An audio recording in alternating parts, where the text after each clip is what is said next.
were afraid to tell the truth. The truth is too, this phrase that Foster used, too ghastly to contemplate. The change that happened with the ANC leadership in 2007 was real change. It put in place in the leadership of the ANC people who were not ANC, were afraid to tell that truth. You have this ANC led by people who are wearing ANC t-shirts, but they are not ANC. The way it happened was because there was a very, very systematic program on the part of the apartheid regime in its own defense to infiltrate the ANC and the rest of the liberation movement. Very, very heavy infiltration. Yeah. As the ANC, we had all of the machineries. Let's check everybody who's joining and that. That was done. And some people were found and said, no, you can't belong among us. But there are many people who missed out. And some of them became part of the national leadership with the ANC in 2007. I'm talking about agents of the old regime. Were afraid to tell that truth. So this person who was wearing an ANC t-shirt, who was carrying a big ANC title, is not the ANC. This is a person who was infiltrated by the old order into the ANC, but now occupies a senior position in the ANC. And what's your task? The task is to repeat what their handler tells them to repeat. So you and I get surprised. It would be very, very logical.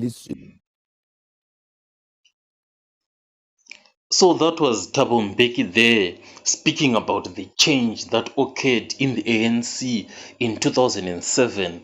And you heard it for yourself, Thabo Mbeki saying that the ANC was infiltrated by agents of the old regime. And we all know, who came into leadership in 2007. So looking back in history, Jacob Zuma is the one who came into leadership of the ANC in 2007. So he was elected as the ANC president at the 52nd National Conference, defeating the incumbent Thabo Mbeki in that highly contested, and historic vote. So Thabo Mbeki has still not healed from being defeated by Jacob Zuma back then in 2007. So he has gone as far, as to label them as agents of the old regime. So it's kind of surprising, why these guys seem to have turned against each other like this. Because Zuma was actually Thabo Mbeki's deputy president in both the ANC and in government in South Africa. But then Mbeki removed Zuma as the deputy president of South Africa. So checking, Thabo Mbeki was the president of South Africa in 1999. Zuma appointed as the DP. Then somehow Zuma was fired, in 2005 because of financial advisor, corruption, fraud, etc. Then Mbeki fired Zuma. But then, people do not forget what has been done to them. So that's when Zuma now, rallied support in 2007 to defeat Mbeki, then recalled him and fired him. So this was more of like a tit for tat situation. But there is one thing interesting, because I've seen so many articles about Thabo Mbeki, speaking, let me say, kind of some bad words or bad things about Jacob Zuma. There's this article this year where Mbeki was saying Zuma was on Robben Island as an agent of enemy forces, etc. So what's really interesting, is try to find out, has Jacob Zuma himself ever spoken anything bad about Thabo Mbeki himself? Or is it just Thabo Mbeki firing at Jacob Zuma without any response back? It turns out, that Jacob Zuma seems to not have, firing back at Thabo Mbeki. He just deals with his own things, and never attacks Thabo Mbeki. but it's Thabo Mbeki who is actually the one who is bitter. So maybe the way Thabo Mbeki continuously speaks about this and even talks about it on podcasts, you can feel like maybe this is some level of bitterness, maybe that Thabo Mbeki has towards Jacob Zuma, because how can someone carry this pain for so long, and continue to even talk about it?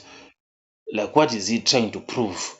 Is he trying to show maybe it's something genuine? You never know. But sadly, one thing is clear, is that this is something that Thabo Mbeki is going to carry all the way to his grave. He is never going to heal, no, forgive Jacob Zuma in any way. Also, the same way for Jacob Zuma too, with Cyril Ramaphosa. So you can see that this is like a will in the ANC in itself. This one hates this one, but it's like A hates B, but B does not care about A. At the same time, B hates C, yet C does not care about B. So you have more of like Ramaphosa at the top of the chain. But Ramaphosa is going to come out of power sometime soon when his term comes to an end. And people have always been speculating, that he's going to get arrested, etc. His bank statements are going to be unsealed. So it's like a chain, it's like a wheel that keeps on rotating, and we never know when this is going to stop.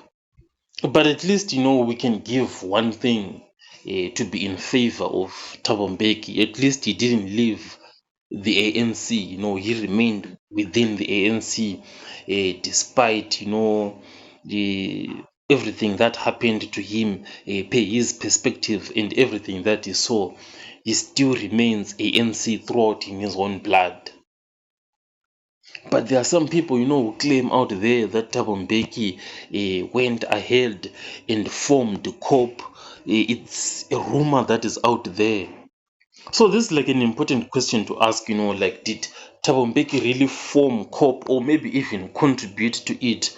So researching here, it's saying that Thabo Mbeki did not form COP, but his supporters and allies, mainly those who were loyal to him, were driving the driving force behind its creation. So if that last statement is indeed true, then Thabo Mbeki might have contributed to the growth of COPE, because there is this saying by Leonardo da Vinci: he who does not punish evil is more of like supporting it, and encouraging it. But it's just a saying anyway. So these are some of the people, who formed COP right here. These guys and Mluleki George, they announced the formation of COP, and they were sympathetic towards Thabo Mbeki. And Thabo Mbeki did not, even discourage these guys, because they are doing what they're doing, but Thabo Mbeki remained firm in staying. I am staying within the ANC and I am not leaving. So this is it, guys. Thabo Mbeki still has not forgiven Jacob Zuma for what he did, pay from his perspective. I'll catch you guys on the next one.